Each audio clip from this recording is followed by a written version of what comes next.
Bueno, disculpen la espera. Comenzamos esta jornada dedicada a la masonería. Muchísimas gracias por estar aquí esta tarde, hoy domingo. Veo caras que están desde el viernes aquí. Es una maravilla y os agradecemos muchísimo pues toda la atención que habéis prestado a este evento. No sé si hace falta volver a presentar a Javier Sánchez de Moraga, que lo hemos tenido aquí también desde el viernes. Es increíble.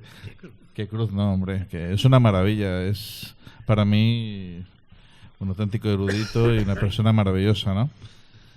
Y bueno, creo que no hay palabras. Mejor yo creo que se presente él mismo y que nos instruya con la masonería. Y en fin, te dejo, Javier. Bueno, muy bien. ¿Estás preparado? Buenas ¿Sí? tardes. Bueno. Buenas tardes, queridos hermanas y hermanos de Murcia.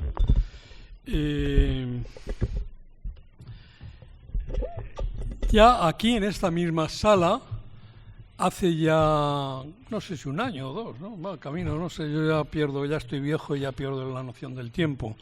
Pero también aquí estuve hablando por indicación de la casa sobre una masonería. Se llenó la sala, la gente de pie, en fin, fue aquello una cosa muy llamativa, ¿no? Era mucho morbo, claro. Era la primera vez probablemente que se hablaba de masonería aquí. Luego, en la universidad de aquí, en Paraminfo, también vinieron algunas figuras de Madrid y tal, y se hizo Pedro Álvarez Lázaro, jesuita, un estudioso de la institución, y también se llenó esto. Hoy estamos aquí entre profundos y buenos amigos del programa, me imagino que también lleva Fernando, y bueno, pues vamos a comentar, si os parece a todos, algo acerca de la masonería, de lo que es y de lo que no es. Es una institución civil, no es una religión. Es podríamos decir, dentro de una filosofía, digamos, en el ámbito ético, básicamente del comportamiento del uso humano, que intenta es hacer del ser humano, sacar lo mejor posible, labrar. En la masonería se utilizan mucho los símbolos, y los símbolos procedentes generalmente de la masón, de los constructores. Son símbolos procedentes de la albañilería, de la construcción. Y se dice que es labrar, somos una piedra bruta, sin labrar, sacada. La piedra, recuerda a todos que para las gentes tradicionales la piedra tiene alma. Eso ya se ha comentado aquí, en la Edad Media, en la Antigüedad. La piedra tenía alma, claro que sí. Como las plantas tienen alma, la percibimos. Cualquiera que tenga una maceta en el jardín, en la terraza, le dice palabras bonitas y aquello florece, esos jazmines son estupendos. Y los animales tienen alma. Cualquiera un árbol, digo, le dices cosas y tal, o un animal le dices bonito, tal, le acaricias y el animal le encanta. Todos los seres tenemos alma. Es el principio, teóricamente, de la vida. Y digo, no, una piedra no tiene vida. Bueno, una piedra nace de tiempo, nace, ahí está, transmite sensaciones, percibe, no sabemos cómo, pero lo percibe. De hecho, toda la Tierra, todo el planeta es un ser vivo. Es un ser que siente, que padece, que tiembla, que ahora hace un maremoto, hace un terremoto, y que ha nacido y que morirá. Bueno, y nosotros somos parte, tal vez la parte más sensible de esa enorme esfera que está por ahí, por los planetas. Bueno, decía qué es y qué es lo que no es. No es una religión en absoluto, pero es una forma de entender el mundo, una forma de vivir, una forma, decía un jesuita, no masón, evidentemente, claro, que es Pedro Álvarez Lázaro, antes le he mencionado, que es una escuela de ciudadanía. Bien, ciudadanía. El ciudadano es aquel ser humano que vive con otros seres humanos. Vive en sociedad, no es un tipo aislado en medio del bosque. Para ser masón tienes que vivir con otros. dar ejemplo a otros, aprender de otros, enseñar, ayudar, mostrarte, sentir la fraternidad de otros. Ciudadanos.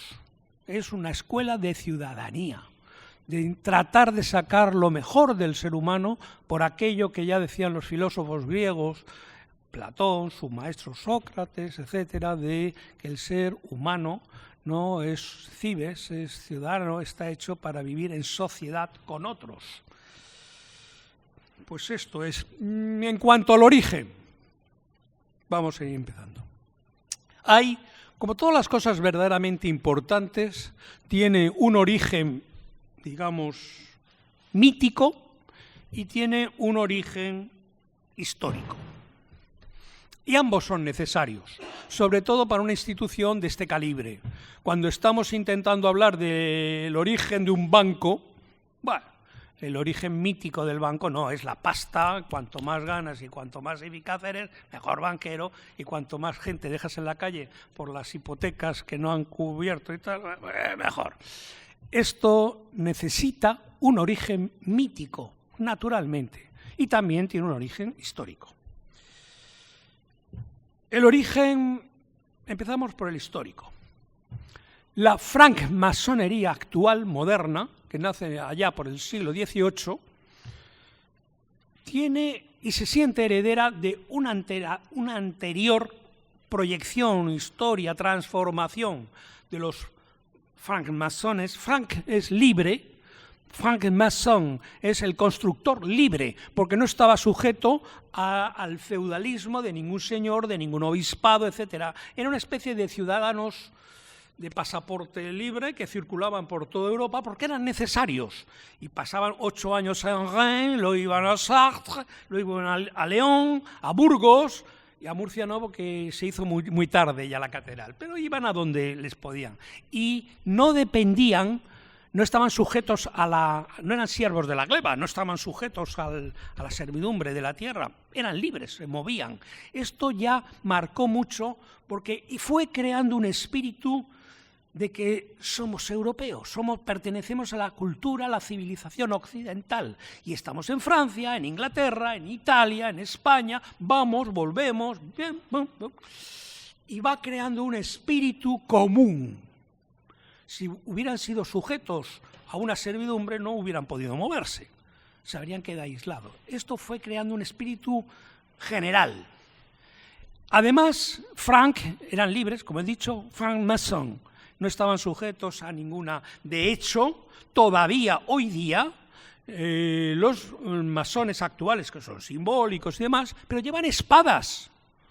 ¿Por qué? Porque se consideraba que aunque fueran plebeyos, pero como hombres libres tenían un cierto nivel por encima de la plebeyez normal y como casi caballeros, tenían uso de espada y usaban espadas con un carácter meramente ritual, pero se usan, hoy día todavía se usan con un carácter meramente, como también se llaman de una manera especial, no se tutean jamás, aunque seas íntimo amigo, nunca te tuteas dentro, te hablas a la comunidad, no al individuo, no hay enfrentamiento jamás, nunca, eso no sé. Además de este origen, hay toda una evolución. A partir ya del siglo XVIII hay una crisis económica, dejan de construirse en gran número catedrales. Recordamos que en menos de 100 años se construyeron 80 y tantas grandes catedrales en Europa. Disparate. Ya en el siglo XVIII no, alguna, Murcia, alguna, pero en fin, normalmente no se terminan y tal, pero... Y entonces esto hace que estas asociaciones, estas fraternidades, que es lo que es una fraternidad, empiezan a aceptar los aceptados, ¿no? A aceptar como masones individuos que no pertenecen al oficio, pero que los aceptan. Son los masones aceptados, masones libres y aceptados, se dice hoy día. Entran caballeros, en Inglaterra lores, etcétera, personas ilustradas, y esto hace que haya una íntima penetración de las ideas masónicas dentro de la Ilustración y de la Ilustración dentro de la masonería. Hay un préstamo mutuo, y es lo que hace que haya un cambio de mentalidad en el siglo XVIII, desde una que se va dejando atrás toda una vieja manera de entender Europa por una manera moderna, nueva de entender a Europa. Y bien, a partir de ahí empiezan personas más o menos con conocimientos, con deseos sobre todo de un movimiento para favorecer la independencia, la libertad, el respeto del ser humano. Hasta ese momento el ser humano, el individuo, particularmente, salvo, incluso aunque fueran nobles, estaban sujetos a muchas cosas del rey, el papa, y no digo el que era plebeyo, ese, bueno, no se podía casi ni mover de su terreno. Hay unos nuevos valores de decir, no, el ser humano, el hombre, la mujer, es un sujeto de derechos. No se le da por gracia, no. Es que por el hecho de ser humano, tiene derechos. Y hay que respetar y reconocer esos derechos. Derecho de tener un pensamiento libre, derecho a la educación, derecho al respeto de su persona, a su libertad. Y esto lo fomenta un movimiento, entonces, como es la masonería. Tienen también el concepto de dije el otro día, la igualdad de oportunidades. Hasta ese momento, el que era hijo de un carpintero tenía que seguir siendo carpintero, y el que era hijo de un labrador, un huertano, tenía que seguir siendo huertano, y así sucesivamente. A partir de este momento dicen, no, hay, a través de la educación primordialmente y de los derechos civiles, la libertad de poder elegir dentro de tus capacidades, de tus posibilidades, lo que tengas. Darte oportunidad de poder conseguir para ti aquello que no, sino y esto se desarrolla y se plantea y se intenta y hasta nuestros días se va llevando a cabo. La tercer gran pie de esta cuestión es hemos dicho libertad, igualdad, la fraternidad. Antes he dicho que esto es una fraternidad. Todos los hermanos dentro se llaman hermanos. Hermanos hasta este momento. Un inciso. Franklin Delano Roosevelt estaba paseando por los jardines de la Casa Blanca, una serie de embajadores europeos, etcétera, estaban hablando por los jardines. Y en un momento determinado se quita el sombrero cuando pasa por delante del jefe de los jardineros que están ahí con sus tijeras de podar, se quita, le respeta, inclina y le dice: buenas tardes, venerable maestro. El presidente, el hombre más poderoso del mundo. Buenas tardes, venerable maestro. Y después el jardinero, el jefe de los jardineros, se quita su gorra y se dirige al presidente y dice: buenas tardes, señor presidente. Los embajadores se miran, ¿qué pasa aquí? Y él explica: es mi venerable maestro. Es decir, en taller, en logia, el hombre más poderoso se sienta al lado de un obrero parado. Y es igual, es un hermano igual. Fuera tendrá todo el poder que sea. Un banquero, esto es una experiencia, un hombre poderoso, un hombre de la industria, ¿no? Lleno de pastón, se sienta al lado de un parado. Es más, el venerable del taller puede ser un hombre socialmente menos considerado que él. Bueno, no importa, se le debe un respeto porque es tu maestro.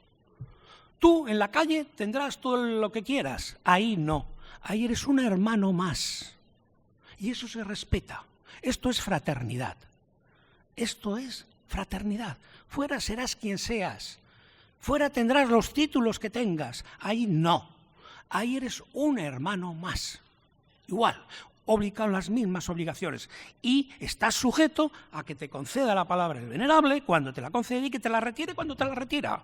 Y que tienes que guardar un respeto total absoluto a lo que digan tus hermanos. Si no estás de acuerdo con lo que dice tu hermano, no digas, eso es mentira, no estoy de acuerdo. No, no, jamás, nunca.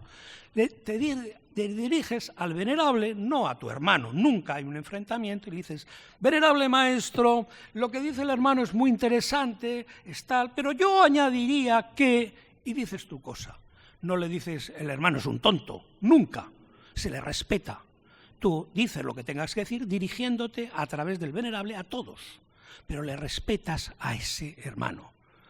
Este sentido profundo de la fraternidad, que se ayudan en la medida en que se pueden, en el mundo laboral, en el mundo del trabajo, en el mundo del pensamiento, en el mundo fraternalmente, en lo que se necesite un hermano, se le ayuda. Ojo, tampoco se puede hacer una ayuda... Esto está muy considerado y muy analizado todo. Injusta. No. Se dice, querido hermano, eso que planteas no es correcto, no es justo. Y no. No. Como también dentro del taller jamás se le ocurre a ningún hermano, si es que se le ocurre, se le llama la atención, si se le dedica a hablar de alguna religión o de alguna política en particular. No.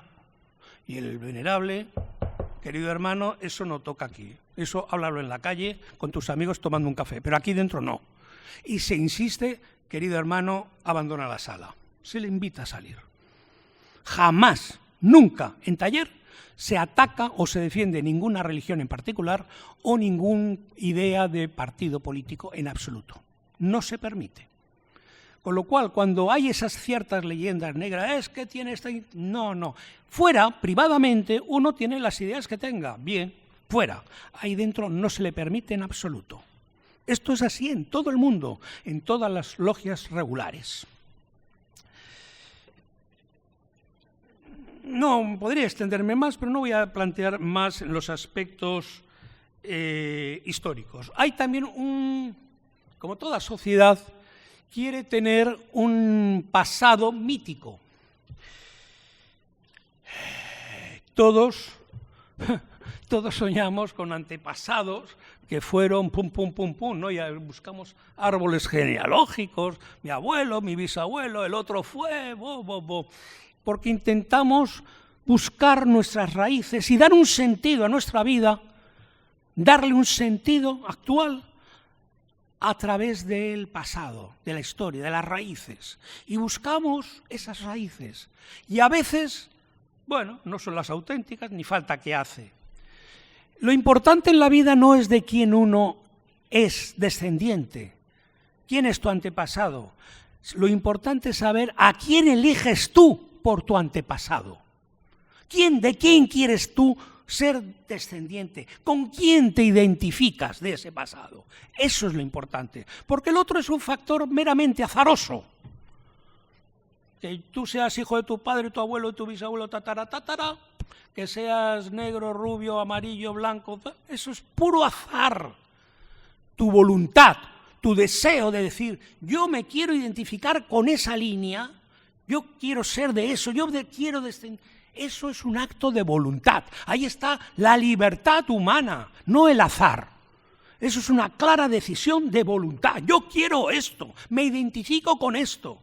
Por eso digo que lo importante no es de quién uno desciende, sino de quién uno quiere descender.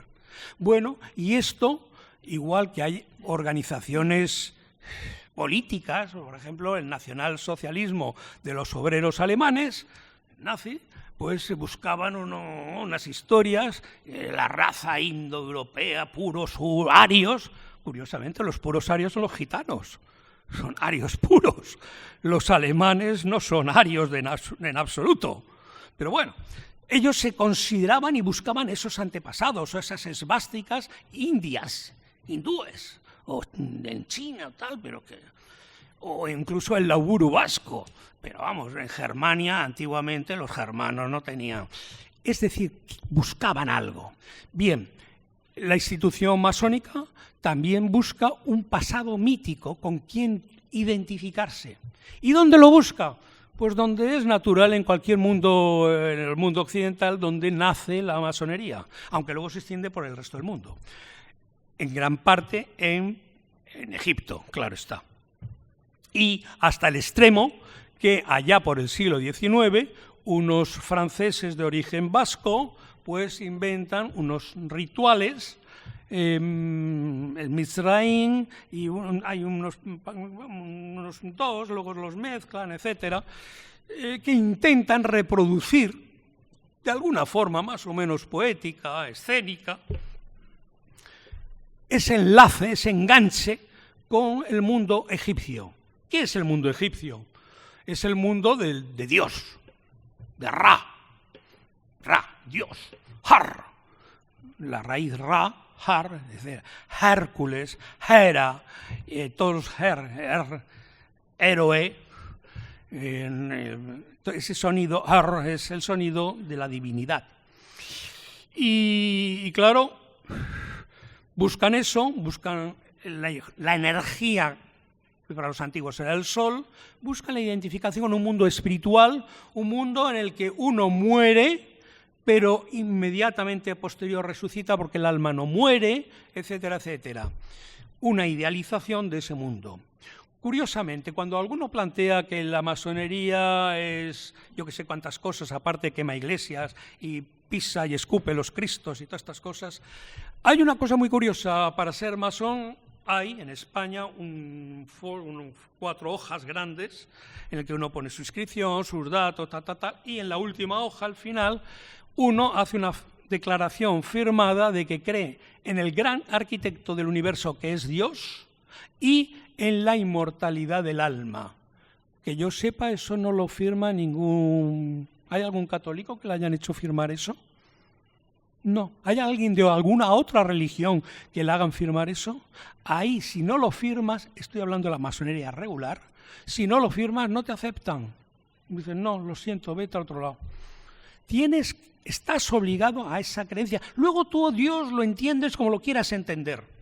El señor de las barbas, la energía, la actual, bueno, pero el constructo del mundo da una figura puramente simbólica, o arquitecto, bueno, podría llamarle ingeniero, le podría llamar el médico, lo que quieras decir, el maestro. Hay un sentido unitario en el mundo, una inteligencia, una energía inteligente, y en la inmortalidad del alma, es decir, que no solamente te mueres y ahí se acabó todo, el puro materialismo, sino que hay algo más. Somos algo más que pura materia, somos algo más. Y eso lo tienes que firmar, y si no, te dicen, lo siento mucho, pero tú no entras aquí. Para aquellos que digan, estos son las gentuzas, aquellos que escupen el diabólico. No, nada de todo eso. Para también, hay que decir que cuando los trabajos en la regularidad sean válidos, se abre una Biblia, en los países occidentales tal, una Biblia cristiana, en los que no, puede también abrir una Torá, o se puede abrir también un Corán. Yo en algún que yo le ayudé a fundar, que había hermanos musulmanes y judíos, en la misma, se abrían los 3 libros para representar y respetar la conciencia de todos ellos. Y se abría un Corán por una determinada surá, se abría una Torah Hemet y se abría una Biblia cristiana por el capítulo de San Juan, no del Viejo Testamento, no, Nuevo, por capítulo de San Juan. Es obligado. Y se pone la escuadra, el compás y una serie de símbolos, y se inicia y se declara que los trabajos se inician en nombre del gran arquitecto del universo, que es Dios. Y si no se hace eso, los trabajos no son válidos. No son válidos. Es decir, ¿dónde está ahí ese odio, esa cosa? No lo hay. Hay algunas logias no regulares que, bueno, tienen un criterio más abierto, más de otra índole, que ponen hasta algunas una constitución, la constitución de la Gran Logia lo ponen, o hasta alguna hay que lo pone un libro en blanco. Pero bueno, ¿cuáles son las relaciones también entre las distintas logias regulares y irregulares? Hay un máximo respeto a nivel personal, pero a nivel de trabajos, un regular jamás trabajará en una logia de las llamadas liberales o no regulares, como se quiera. De la misma manera que hay católicos que van a misa los domingos en una misa católica, pero hay también católicos del Palmar de Troya. Los hay, ¿no? Y hay de otros grupos que hay por ahí y son católicos, pero uno dice, no, pero yo no me identifico con ellos. Bueno, pues esto es igual. Digamos, el proceso regular es el regular y es de los datos que yo estoy hablando. Lo demás son variaciones que está abierto a todo, porque está abierto a todo aquel buen hombre, buena persona que quiera entrar ahí. Otra de las cosas que se han planteado en los tiempos modernos es la relación de la mujer con respecto a la masonería. Si la mujer entra, si no entra, etcétera, etcétera. En todas las cosas, cuando yo hablo de esto, siempre hay una mujer. ¿Y qué pasa con la mujer en la masonería? Bueno, en la masonería regular, efectivamente, la mujer actualmente no entra. No entra en trabajos de tenida. En invitados, sí, pero en trabajos de tenida, no. Pero aquella mujer que quiera ser masona, perfectamente puede serlo. Hay una gran logia femenina, exclusivamente para mujeres que no quieran soportar y aguantar la presencia de un tío ahí delante. No, quieren estar entre ellas en su intimidad y no quieren por qué soportar a ningún varón. Perfecto. Las hay mixtas, que hay varones y mujeres que trabajan conjuntamente, y la regular, que es exclusivamente varones en los trabajos de tenida. ¿Por qué? Hay todo un pasado histórico. Antiguamente, como bien sabemos, hasta hace 4 días, hasta vuestras abuelas, la mujer no tenía ni derecho a firmar un talón en el banco de su propio dinero. Tenía que tener la autorización de su marido. No tenía reconocimientos de ciudadanos. No era una mujer libre. Y para ser masón tenía que ser un varón, dicen las constituciones de Anderson, ingleses, hombre libre y de buenas costumbres. Si no eres hombre libre y de buenas costumbres, no puedes ser masón. ¿Qué ocurre? Que los ingleses es hombre, man. ¿Y la mujer qué es? Woman, no hombre, en inglés antiguo. La mujer es no hombre, woman. Claro, decían, no, la mujer no puede entrar. Claro, si los ingleses, en lugar de ser un pueblo tan culto como es, fueran griegos, romanos, tuvieran nuestra cultura, matizarían la diferencia entre Hanner, andros, varón, Andrés, viene de ahí, gynoiki, mujer, y anthropos, antropología, anthropos, que son tanto los gynoiki como los Hanner, varones y mujeres, todos son hombres, homes, humus, tierra, los que están hechos de tierra, eso es lo que significa hombre. La mujer, pero claro, como ellos son muy cultos y no tan burros y tan bárbaros como somos los mediterráneos de sangre latina, griega, etcétera, ese matiz no lo tienen los alemanes tampoco, etcétera, y por ahí no entró la mujer, no entró. Y tradicionalmente hasta ahora, pues no.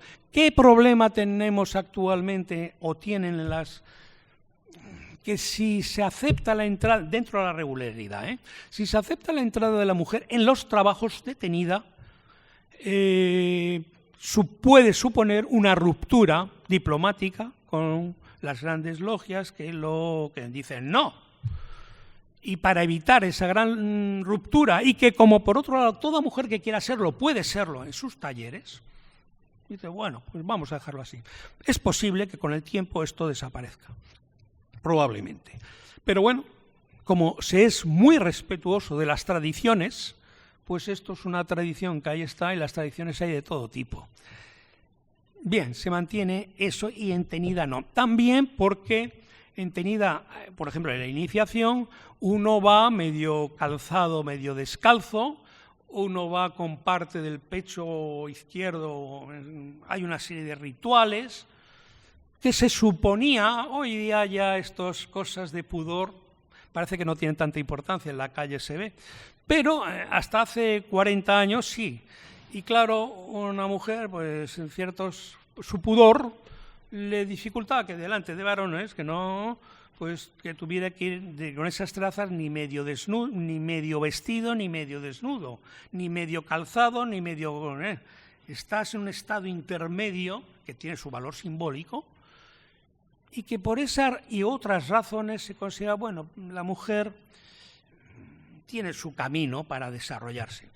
No obstante, dentro de la masonería, por ejemplo, en propio España, comenté quién es el que consigue las libertades de la mujer, el derecho a voto y el respeto ciudadano social de la mujer en España. Una mujer como Clara Campo Amor o otra mujer como Lope de Ayala y otras varias más, masonas. Cuando mujeres como Victoria Kent, socialista, ella misma diputada, votada por varones, ella dice, no, la mujer no tiene derecho a votar. A mí sí me pueden votar, pero no tienen derecho a votar. Hay mujeres masonas del Partido Radical que dicen sí, y se consigue que la mujer vote en España gracias a estas mujeres. Y en otros lugares de forma similar y semejante, con otros nombres, en otros países igual. Es la mujer, y apoyada por varones masones, apoyada por ellos, los que apoyan que sea la mujer la que tenga derechos civiles, como por ejemplo la esclavitud. La propia Iglesia tenía esclavos y participaba en el mercado de esclavos. Esto no se comenta, no se dice, pero está en la realidad. Cualquiera que haya vivido en Latinoamérica sabe de qué estoy hablando. Y aquí mismo en Sevilla, etcétera, documentalmente había cantidad de esclavos, morunos, negros, etcétera, que los tenía la Iglesia. Quien más lucha para eliminar la esclavitud es la masonería en Europa, hasta que lo consigue. Lo consigue tanto en los Estados Unidos como lo consiguen en el Reino de Gran Bretaña y sus imperios, y poco a poco en España, en el siglo XIX, que hasta la época de Isabel II todavía había esclavos, en Cuba, por ejemplo, o en las colonias, lo poco ya que quedaba, es la masonería la que consigue que se elimine la esclavitud y que se considere que todos los hombres son iguales en derechos, seas blanco, negro, sea lo que sea. Eres igual en derechos. ¿Qué ocurre? Que cuando una sociedad plantea estos problemas, en una época en el que el poder, a través de las monarquías absolutas, en el que la propia Iglesia era un poder absoluto, y no permitía la libertad de conciencia, no se permitía a un católico leer la Biblia. Estaba prohibido a un católico leer la Biblia. Tenía que tener autorización del obispo, que raramente lo daba. Que alguien, no un individuo, que puede terminar en la hoguera de la Santa Inquisición, sino una sociedad de hombres ilustres, de hombres que quieren transformar y cambiar el mundo, diga estas cosas. Malo, hemos topado, estos son unos diabólicos, estos hay que callarles la boca, esto ¿qué hacemos para que se callen? Que no, hombre, no, que nos levantan aquí el corral y no podemos seguir ordeñando a las vacas, no, hombre, no, ¿qué hacemos con esta gente? Y naturalmente se les excomulga. En principio, la persecución fue de orden político. Cuando nuestro rey Carlos de España, primero es Carlos de Nápoles, tiene un ministro, el marqués de Tanucci, que es el que promueve y plantea que este movimiento hay que controlarlo. Eran ilustrados, pero, ojo, el despotismo ilustrado, pero despotismo, todo para el pueblo, pero sin el pueblo, que se callen. Les damos de comer, pero lo que nosotros queremos darles de comer, que no pidan ellos su propia comida. Y el marqués de Tanucci plantea las primeras normas para frenar este movimiento liberal abierto. Y lo plantea al Vaticano de entonces, y el Vaticano lo acepta, lo plantea que sí, que tiene razón y que hay que frenar esa situación. Y no se les ocurre mejor cosa, naturalmente, que excomulgarlos. Y excomulga todo aquel que plantee estas cosas. Bueno, no os ha de extrañar, Giordano Bruno, que le sacaron aquí y le quemaron vivo. Pero curiosamente son estas contradicciones de la vida. Actualmente a Tomás de Aquino sería un hereje. Si uno lee determinante cosas que dice, hoy día esto no lo aceptaría la Iglesia. Y sin embargo es el patrono de los estudiantes y uno de los padres de la Iglesia, y como él otros varios más. Estamos sujetos a los intereses. Y una cosa es la Iglesia actual, absolutamente respetable y con todas sus cosas buenas que ha hecho naturalmente, y otra es el pasado en el que se torturaba a la gente en Sant'Angelo. y se les quemaba, se les torturaba y se les condenaba a muerte y se les cortaba el cuello. En Sant'Angelo, en las cárceles del Vaticano. Es decir, se constituía como un poder político, no religioso. Y excomulgaba a aquel rey que no estuviera de acuerdo con su política, como por ejemplo el rey Pedro III de Aragón, que le excomulgaron por proteger a su gente, los albigenses, que eran sus vasallos. Excomulgado.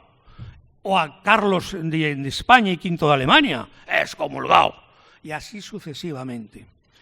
Eso, gracias a Dios, ya la Iglesia no actúa de esta forma, actúa de una manera, creemos, mucho más espiritual. Bueno, pero hay que ver en aquellas épocas. Claro está, en aquella época, antes nos han planteado de León XIII, que hace un montón de... Bueno, bien, muy curioso. En total, entre bulas, hay unas 40 y tantas condenas a la masonería. Un disparate. Todas dicen lo mismo que la in eminenti, que es la primera. Y todos copian a la primera, in eminenti. Van haciendo variaciones. Qué cosa tan curiosa, que a los nazis solamente tienen una condena. Una. El movimiento nazi, que se cargaron no ya los 6 millones de judíos, que ya todo el mundo habla, sino 680.000 gitanos, muchísimos católicos por el hecho de ser católicos, etcétera, etcétera, que produjo directa o indirectamente más de 70 millones de muertos de todo tipo, en toda una condena.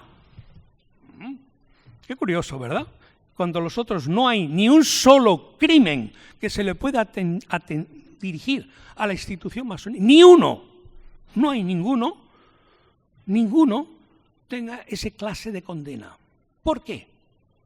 Hay que ver quiénes son los que defienden históricamente y quiénes son los que atacan históricamente a este movimiento, a este sentimiento, a esta forma de actuar, de ser un buen ciudadano, como decía un jesuita.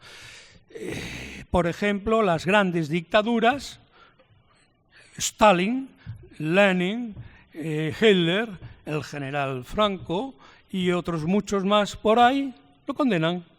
No solamente es que lo condenen, es que te mandaban directamente a Siberia o te fusilaban, sin delitos de sangre, no, sencillamente porque decían que eras. Por ejemplo, en Salamanca, en el archivo histórico de Salamanca, en esa época hay documentados unos 2.500 más o menos masones en España, y hay 8.000 y pico expedientes contra masones en España. Como se decía, ¿quién es masón? El que está por encima de ti en la promoción. Y por envidias, por tal, ¡este masón! Ya por él. Y yo asciendo de categoría. 8.000 y pico cuando en realidad había 2.000 y pico. ¿Quiénes son los que defienden esta institución? Hasta el extremo de que personalmente participan en ella. Países como Suecia, Noruega, Dinamarca, Holanda, Bélgica, Gran Bretaña, actualmente España, Estados Unidos. Es decir, las democracias occidentales son las que protegen y defienden. En Estados Unidos, desde George Washington a muchos altos cargos, presidentes, etcétera, lo han sido. Trump no lo es. En Francia, lo mismo podríamos decir de muchos. En Europa, reyes, Suecia o de Holanda, Bélgica incluso, en Gran Bretaña, han sido masones. Actualmente el que lleva la cabeza es el duque George, el primo de la reina actual, porque la reina es reina, no puede, es mujer. Las cosas que hemos dicho antes, esa contradicción, pero es su primo. El que lleva en realidad la Gran Logia Unida de Inglaterra, que es la equivalente con la que tiene las relaciones diplomáticas con la Gran Logia de España, es el marqués de Northampton. Países, sin embargo, otros países la persiguen. Por ejemplo, dentro del mundo islámico, que es muy complicado hay países como Arabia Saudita o actualmente Irán en que lo persiguen. Pero, por ejemplo, en el pasado, Hussein de Jordania, casado con una norteamericana, etc., lo toleraban, permitían que hubiera. En Marruecos se tolera, oficialmente se tolera, no es que esté pero se tolera. Es decir, los países más que pretenden ser más abiertos, más tolerantes, lo toleran, lo aceptan. Porque también para ellos es un signo de occidentalización. Sin embargo, aquellos que son mucho más cerrados, más engagés en su... no lo permiten. Por tus amigos te conocerán. ¿Quiénes son? ¿Quién te defiende? Tus amigos. ¿Quiénes son los que te atacan? En la China de Mao, absolutamente prohibido. Pero, por ejemplo, en Japón, no. En Corea del Norte, prohibidísimo. En Corea del Sur, no. Y así sucesivamente. Es decir, buscan la libertad, buscan la independencia, buscan el respeto al ser humano.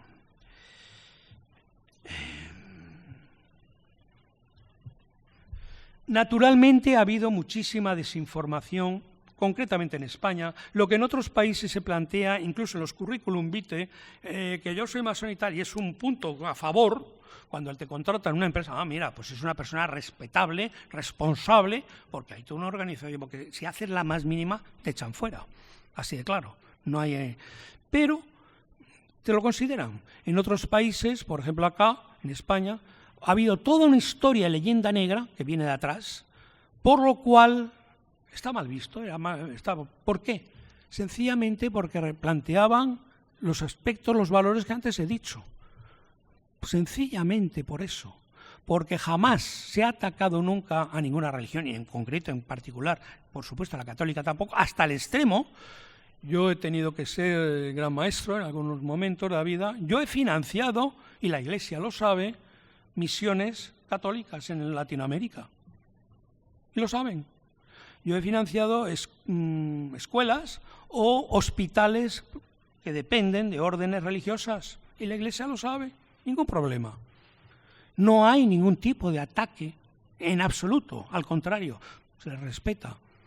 Lo único que se pide y se plantea es que se respete, y actualmente ya esto se va aceptando. Hubo un momento en el que el cardenal, y yo creo, no sé si tengo ya aquí terminando, tú me indicas, por ejemplo, el cardenal Benelli, un excelente, yo era muy jovencillo y fue cuando las primeras cosillas que con un grupo fui aprendiendo. Cardenal Benelli escribió un escrito, bueno, primero unas reuniones y tal, para ver cuál era la relación, cómo se podía solucionar las relaciones de la fraternidad masónica, internacional, etcétera, con el Vaticano, y quitar esas sombras, esos celajes oscuros, y el resultado de aquello fue, pueden leerlo, que creo que incluso está en internet y en estas cosas, Carissimi fratelli masoni, empieza una carta en la que el cardenal Benelli, queridos hermanos masones, plantea la nueva disposición. Estuvo a punto de ser papa el cardenal Benelli. Estuvo bien. ¿Cuál es la nueva disposición del Vaticano? Sobre todo a partir del Concilio Vaticano II, por un conjunto importante de cardenales y procedentes en gran medida de América, pero algunos también de Europa, plantearon que esto era algo que no tenía ya sentido en estos tiempos, que se condena esa cosa a una institución que no ataca en absoluto, que no dice nada en contra, que no hace propaganda, pero que tampoco ataca, ¿no? Porque está en su institución, en sus reglas, que eso había que solucionarlo. Y en el Concilio Vaticano II había una excomunión y se levantó. Ya no está excomulgado aquel que sea masón. Lo que sí siguieron manteniendo es que los curas no podían ser masones, cosa que también es entendible, porque al fin y al cabo un cura es un hombre que se entrega cuerpo y alma a una institución y tiene que obedecer lo que le digan en esa institución. Y de la misma manera que se supone que no debe pertenecer a ningún partido político, se supone, pues tampoco debe a este tipo de movimientos filosóficos, porque sea, bueno, si quieres tener un pensamiento filosófico, el oficial de la Iglesia, la escolástica, ¿no? O la neoescolástica, o como mucho, si eres muy chalao, sigue a Teilhard de Chardin, que ya estuvo condenado, pero ya no.